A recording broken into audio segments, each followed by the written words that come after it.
सामान्य साथियों, सादर अभिवादन। जय श्री राम, सप्रेम हरि स्मरण।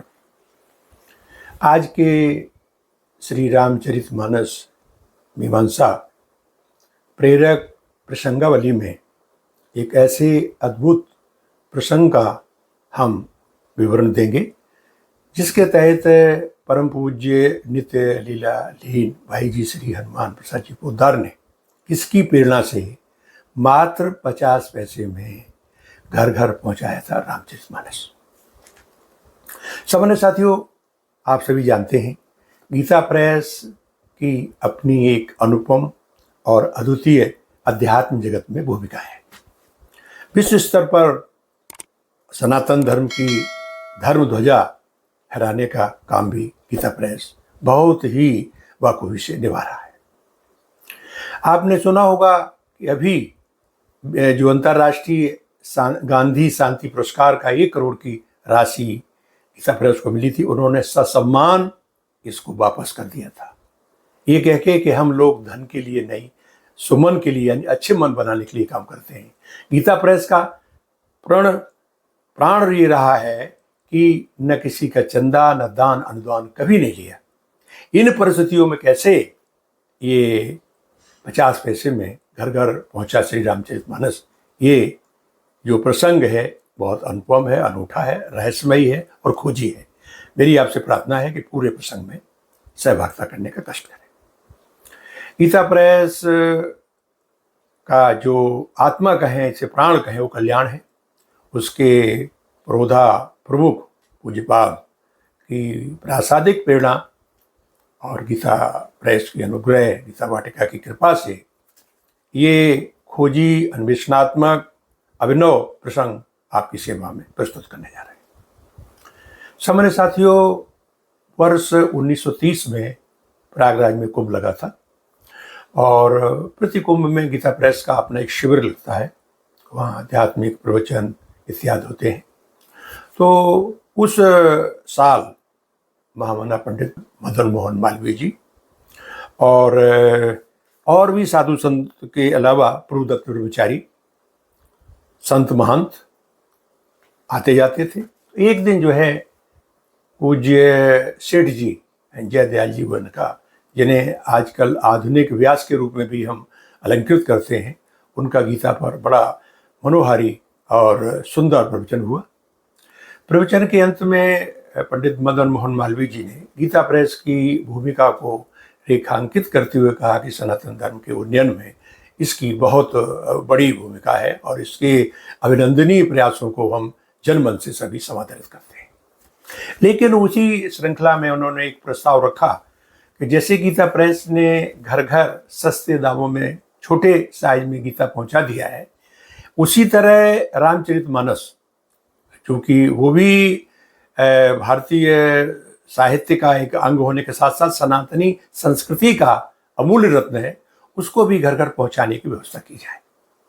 तो जब ये प्रस्ताव सेठ जी के समक्ष आया तो उन्होंने मुस्का कर कहा कि इस भगीरथ प्रयास को तो भाई जी ही पूरा कर सकते हैं। अब चूंकि उस जो सत्संग सभा था उसके संचालन का काम भाई जी कर रहे थे, तो भाई जी ने बड़ी विनम्रता से और निराभिमान होकर कहा कि मेरी इसमें कोई भूमिका नहीं होगी, ये तो राधा माधव की कृपा होगी, क्योंकि उन्हीं की कृपा से गीता प्रेस स्थापना हुआ है। गीता प्रेस भगवान का काम है और वो चाहेंगे तो ये काम भी अपने आप सुलभ हो जाएगा। इसके बाद मैं बताना चाहूँगा सामान्य साथियों कि 1932 से 1938 तक 5 साल जय दयाल जी गोविंद का यानी सेठ जी के कुशल मार्गदर्शन में भाई जी ने अपने कल्याण संपादकीय विभाग से एक छोटा सा प्रकोष्ठ बनाया, जिसमें उस समय जो बहुत ही विद्वान लेखक थे और उनके सह संपादक थे चिम्मन लाल जी गोस्वामी M.A. शास्त्री, और साहित्य जगत के बहुत चर्चित नक्षत्र डॉक्टर नंद दुलारी वाजपेयी उस समय संपादकीय विभाग में थे। वो उनको लेकर एक समिति बनाई। उन्होंने क्या किया जाकर के कि राजापुर, काशी, इसके बाद आए प्रयागराज, अयोध्या, इनमें जाकर के देखा कि कहीं हमें उस कालखंड में जो उसमें एक दुलही भी जगह है जहाँ की गोस्वामी जी के कालखंड की प्रतियां सुलभ थी। अब चूंकि समस्या ये थी कि उस समय मानस के तमाम संस्करण निकल चुके थे, कई में क्षेपक थे, कई में पाठांतर थे, तो उनको लेकर के शुद्ध प्रमाणिक पाठ को एक जगह संकलित करना बहुत बड़ी समस्या थी। तो भाई जी ने इन 5 सालों में अपने सहयोगियों के साथ पूरे ईमानदारी के साथ, निष्ठा के साथ समाहित करके और संग्रह जो प्रमाणिक ग्रंथों से मिला उस समय जो गोस्वामी जी के कालखंड का था, उनको लेकर के एक जगह एकत्र किया और 1938 में कल्याण का 13वें वर्ष का जो विशेषांक निकाला उसका नाम था मानसांक। हम आपको इस पर दिखा रहे हैं। ये वो प्रयास था जिसमें कि शुद्ध प्रमाणिक रामचरितमानस का पाठ आया था। और हुआ ये कि जब ये अंक आया तो हाथों हाथ अंक भी किया और उसके कई संस्करण निकले, क्योंकि उस समय रामचरितमानस का शुद्ध प्रमाणिक पाठ केवल मानस अंक में ही मिलता था। और उसी साल नवरात्रि में, शरद की नवरात्रि में जहां जहां अखंड पाठ हुए इसी मानस अंक को लेकर के हुए। लोगों ने यह भी अनुरोध किया कि इसको पुस्तकार रूप दे दिया जाए। पुस्तक आकार के लिए भी भाई जी ने अपनी तैयारी कर दी। इसी समय एक और घटना घटती है। हुआ ये था कि जनवरी 1939 जैसे कि माघ मेला लगता है तो उसमें गीता प्रेस का अपना एक शिविर लगा था। भाई जी माघ में मकर संक्रांत होती है उस दिन वहाँ थे। सुबह अपने ध्यान और उपासना में बैठे हुए थे, तो उसी समय उन्हें राधा रानी की एक कुछ आभास हुआ और की संकेत मिला कि आप रामचरितमानस का शुद्ध प्रमाणिक सूक्ष्म और कम दामों पर एक संस्करण निकाल के जनमानस में वितरित करा दें। ये संदेश सुन के भाई जी जो है भाव विभोर हो गए और बहुत समय तक ध्यानस्थ रहे। इसके बाद आकर के शिविर में जहाँ सब लोग बैठते हैं आके बैठ गए और कागज और पेंसिल से हिसाब लगाने लगे। तो उसी समय उनके कई पुराने मित्र और साथ ही कुछ कलकत्ते से आए थे। इसमें जो मुख्य उल्लेखनीय नाम है आत्माराम खेमका जी, इनकी पुरानी गद्दी है कलकत्ते में। और ये वो स्थान है जहाँ सेठ जी, भाई जी और ये आपके जितने और पहले साथी थे सभी, घनश्याम दास जी जालान समेत सभी लोग वहाँ सत्संग किया करते थे। और ये 1911 से लेकर 1922 तक, यानी जब तक गोविंद भवन कार्यालय नहीं बना तब तक इन्हीं की, आत्माराम खेमका जी की गद्दी पर ही भाई जी और सेठ जी जब जब आते थे रात में रुक के सत्संग हुआ करता था। उनके सहयोगी हीरालाल गोयनका भी जी थे, उनकी भी पास में गद्दी थी। सब लोग मिलकर के ये सत्संग करते थे। तो वो सब पूरे जो मित्र मंडली के साथ वहाँ बैठे हुए थे। तो भाई जी की आश्चर्य मुद्रा को देख के सबने पूछा कि भाई जी आप कैसे परेशान लग रहे हैं। उन्होंने कहा कि भाई बात को कुछ छिपाया, कहा कि मित्रों का आग्रह है कि रामचरितमानस का एक छोटा संस्करण जैसे गीता हमने निकाला है उसी तरह से निकाला जाए, तो इसका मैं हिसाब किताब निकाल रहा हूँ। तो लोगों ने देखा क्या है, तो बोले कुल मिला के जो हम संस्करण जितना निकालेंगे उसमें करीब 1,50,000 का व्यय होगा।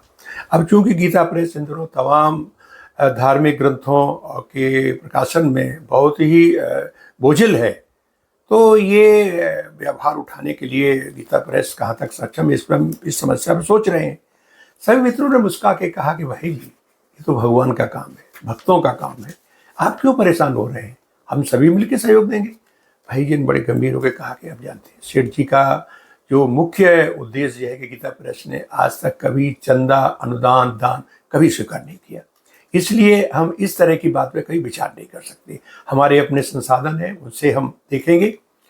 इसी समय आत्माराम खेमका जी ने कहा कि भाई जी आपको तो याद होगा जब गोविंद भवन कार्यालय और गीता प्रेस की स्थापना हुई थी तो हम जैसे कुछ 2-4 सहयोगियों ने अपनी तुच्छ धनराशि बिना ब्याज के प्रेस को दी थी और ये कहा कि जब गीता प्रेस इस साल दशा में हो जाए तो हमारी वापस कर देना, आपको ध्यान होगा। इस तरह का सहयोग दिया जाता रहा है। तो उन्होंने उस समय कोई ध्यान नहीं दिया और वो बात हो गई। इसके बाद पोद्दार जी गोरखपुर आ गए। गीता वाटिका में एक दिन लेटे हुए थे, करीब रात्रि का अंतिम पहर था। तो राधा जी यानी किशोरी जी ने फिर उन्हें सपने में कहा कि आप मेरी बात पे ध्यान नहीं दे रहे, आप जल्दी ही ऐसी व्यवस्था करें कि नवरात्रि से पहले ये संस्करण तैयार हो जाए। भाई जी ने सपना देखा और दूसरी मतलब दाई करोड़, इसे कहते हैं दक्षिण कुचिल, लौट करके लेट गए। थोड़ी देर में फिर उन्होंने कहा कि आप सो गए, आप मेरी बात में। भाई जी उठ के बैठ गए और ध्यानस्थ हो गए और फिर अपने नित्य कर्म में लग गए और सोचने लगे कि क्या किया जाए। संयोग देखिए, जैसे ही वो नीचे अपने कल्याण के कार्यालय में पहुंचे तो एक तार मिला। तार था आत्माराम खेमका जी का। उन्होंने कहा कि आपके मानसांग को लेकर के हम लोग यहाँ अपनी गद्दी पर अखंड रामायण का पाठ आयोजित कर रहे हैं और कल इसका जो है समापन है, तो आप आ जाएं तो बड़ी कृपा होगी, पूर्ण आहुति पर आपका आशीर्वाद मिल जाएगा। भाई जी को लगा कि अभी तो किशोरी जी ने, राधा जी ने ये संकेत दिया था कि आप जो है सीधे कलकत्ता चले जाओ, ये भी उन्होंने कहा था, उनके समझ में आया। तो हो सकता है उसका संकेत, उन्होंने कहा कि मेरा थैला तैयार करिए और जो उनका नित्य नैतिक धर्म का जो काम होता है उसमें अपना पूजा पाठ का सामान लेके और तुरंत जो है जो पहली ट्रेन मिली उससे कलकत्ता के लिए, कोलकाता जिसे कहते हैं, रवाना हो गए। दूसरे दिन जब पहुंचे दोपहर के करीब तो वहाँ मानस का अखंड पाठ समापन होने जा रहा था। भाई जी को देख करके लोगों को लगा कि जैसे कोई देव पुरुष आ गया हो। बड़े हर्षोल्लास के साथ सबने स्वागत किया और वहाँ देखा कि घनश्याम दास जालान भी बैठे हैं। भाई जी ने बड़ी मुस्कुरा के कहा कि आप कब आ गए, आपने मुझे नहीं बताया और आप सीधे यहाँ आ गए। खैर उसके बाद समापन के बाद हवन हुआ, आरती हुई और फिर प्रसाद जो भव्य भंडारा था लोगों को देने जाने लगा। इसी बीच में जो सहयोगी थे गद्दी के कक्ष में बैठ करके जो मुख्य लोग थे उनके लिए थालियों में प्रसाद आया। भाई जी के लिए प्रसाद आया, लेकिन सब जो और मित्र थे उन्होंने अपनी थालियां नीचे रख दी। भाई जी ने कहा ये क्या कर रहे हैं आप लोग? उन्होंने कहा भाई जी हम लोगों की एक प्रतिज्ञा है, जब तक आप हमारी बात नहीं सुनेंगे तब तक हम ये प्रसाद ग्रहण नहीं करेंगे। भाई जी ने मुस्कुरा के कहा भाई ऐसी आपकी क्या बात है? तब तक माता जी एक थाली में पुष्प आरती और एक लिफाफा लेके आई और उन्होंने पोद्दार जी की तरफ कहा कि भाई जी इसे ग्रहण करिए, देखिए इसे खोलिए, इसी में इनकी प्रतिज्ञा लिखी हुई है। उन्होंने खोला तो उसमें 1.5 लाख नहीं 1,50,000 का ड्राफ्ट गीता प्रेस के नाम रखा हुआ था। अब भाई जी बड़े धर्म संकट में हुए। सबने कहा कि आप चिंतित न हो, ये वो धनराशि है सबकी जो जब आपके पास गीता प्रेस पे इतना संचित धन हो जाए कि वापस कर दो तो बिना ब्याज के हम लोग वापस ले लेंगे, ये कोई दान चंदा अनुदान नहीं है। अब भाई जी थोड़ी देर ध्यानस्थ हुए और उन्हें ध्यान में फिर किशोरी जी की वही आवाज़ सुनाई दी कि ये आपका प्रयास के लिए ये आपका संकेत है और आप इसी को शीघ्र ही ग्रहण कर लें, स्वीकार कर लें। भाई जी ने उसको ग्रहण कर लिया और बड़े जैसे लिया तो सब में खुशी की लहर फैल गई और सबने मिलकर प्रसाद लिया। सब भाई जी फिर शाम को गोरखपुर आए। गोरखपुर आकर के भाई जी ने ऐसी व्यवस्था की कि चूंकि इतनी जल्दी मानसंग तो था, उसके सूक्ष्म रूप में तैयार करना है, इस काम में अपने संपादकीय विभाग के साथ लग गए और ठीक जिस दिन शिवरात्रि होती है वो 1939 के दिन ये प्रकाशित हो गया। उसी समय उन्होंने कल्याण में सूचना भी दे दी कि हमारे पास अब इस तरह का एक गुटखा उपलब्ध है जिसकी मात्र कीमत 50 पैसे है। हम आपको चित्र में वो सुलभ गुटखा भी दिखा रहे हैं और भाई जी का वो प्राकलन संदेश भी है जिसमें उन्होंने लिखा है कि हम चाहते थे ग्रंथाकार में, लेकिन हमारे मित्रों के आग्रह पर वो जो संकेत दिया वो ये था हम इसको गुटखा को पहले प्रारंभ कर रहे हैं। इसके बाद उन्होंने एक बहुत अच्छा जो ग्रंथाकार भी निकाला है उसका भी हम आपको उदाहरण दे रहे हैं। तो इसके बाद क्या हुआ कि ये जो है ऐसा इसका प्रचार हुआ, जन जन के घर घर में 50 पैसे पहुंच गया। इस संबंध में हमारे गीता प्रेस के बहुत विद्वान प्रबंधक जी श्री डॉक्टर लालमणि तिवारी जी से बात हुई।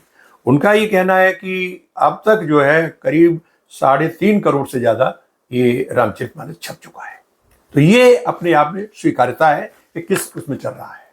इसी तरह से हमारा कल्याण आप देखें जो मानसांक है या आपके सामने जो रामचरितमानस है या गुटखा है, ये कल्याण के 13वें वर्ष के विशेषांक का ही अंश है। तो कल्याण भी आज के समय में दिन दूनी रात चौगुनी प्रगति कर रहा है।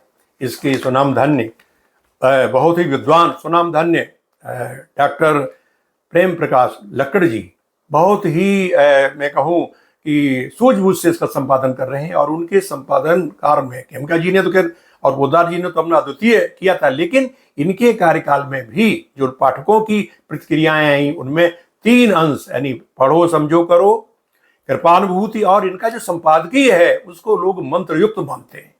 तो ये इनकी प्रेरणा से कल्याण जो है आज अपनी त्रिवेणी बहा रहा है। इस तरह से भाइयों मैं ये कहना चाहूंगा कि रामचरितमानस की महिमा अपरंपार है। आप सबको इसका मैं ये संदेश देना चाहूंगा इस अवसर पर कि आप मानस का पारायण करें। और चूंकि जिस तरह कहा जाता है गीता प्रेस जिस तरह यंत्रावतार है, उसी तरह से रामचरितमानस भगवान का ग्रंथावतार है। और इसके महत्व में भगवान शंकर ने स्वयं रामचरितमानस में लिखा है, उमा जी से कह रहे हैं कि राम कथा में राम कथा गिरजा में बरनी, कलिमल समन मनोमल हरणी। इससे क्या होता है? मन कामना सिद्ध नर पावा, और जे कथा कपट तज गावा। जो इसके पारायण हो जाता है, तो बाबा गोस्वामी जी भी लिख रहे हैं कि यह कलिकाल न साधन दूजा, जोग जप जप तप व्रत पूजा। इन सब को छोड़कर क्या कि राम सो मेरे गाइए राम, संतत सुनिए राम गुण ग्राम। तो सामान्य साथियों, आज मैंने बस वही जो किस तरह से गीता प्रेस ने और भाई जी ने कि राधा रानी किशोरी जी की प्रेरणा से रामचरितमानस को घर घर पहुंचाया, ये अपने आप में अनुपम कथा है। और इसी के साथ मानस का पारायण करने का संदेश है। नवरात्रियों में हम इसका पारायण करें तो बहुत ही अमोघ फल प्राप्त होता है। अंत में वही जय श्री राम, जय राधे कृष्ण।